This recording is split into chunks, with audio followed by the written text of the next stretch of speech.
Le père Donald Zagoré, prêtre catholique de la Société des Missions Africaines, SMA, souligne dans cette contribution que la crise politique en Afrique de l'Ouest que l'on constate actuellement est l'expression des peuples de vouloir se libérer de toute oppression.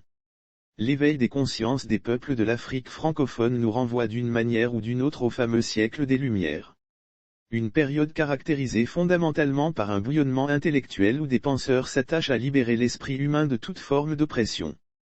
L'enjeu était de placer désormais l'homme au centre de toute forme d'intérêt.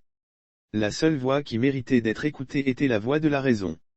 La logique est de libérer l'homme et les peuples de toute forme d'oppression aujourd'hui, le schéma semble être le même. Les esprits bouillonnant politiquement. La logique est de libérer l'homme singulièrement, et les peuples généralement, de toute forme d'oppression. Ce qui compte est de placer l'intérêt des peuples au centre de toute autre forme de considération. Il y a une volonté ferme de sortir d'un dogmatisme politique qui, non seulement conditionne, mais surtout asphyxie les peuples dans ce qu'ils ont de plus fondamental, la liberté.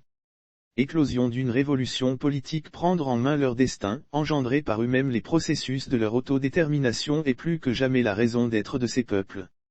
Les peuples sont debout. Elle est finie cette passivité naïve et obscurantiste dans laquelle les peuples de l'Afrique francophone ont baigné pendant des siècles. Ne pas comprendre ça, serait tout simplement passer à côté d'une révolution politique qui est en train d'éclore.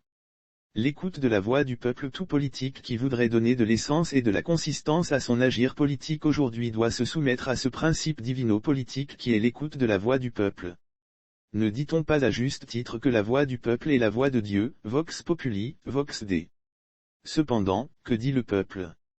Que les politiques retournent aux valeurs sacrées de la démocratie, que les politiques retournent aux valeurs sacrées de la démocratie. Qu'ils soient respectueux de la justice. Qu'ils proportionnent leurs dépenses à leurs revenus pour ne pas voler et favoriser la corruption. Qu'ils répartissent la richesse nationale de façon juste et équitable.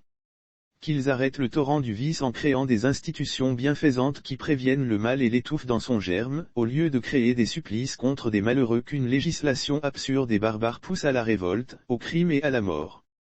Qu'ils servent l'intérêt du peuple et non celui du colon.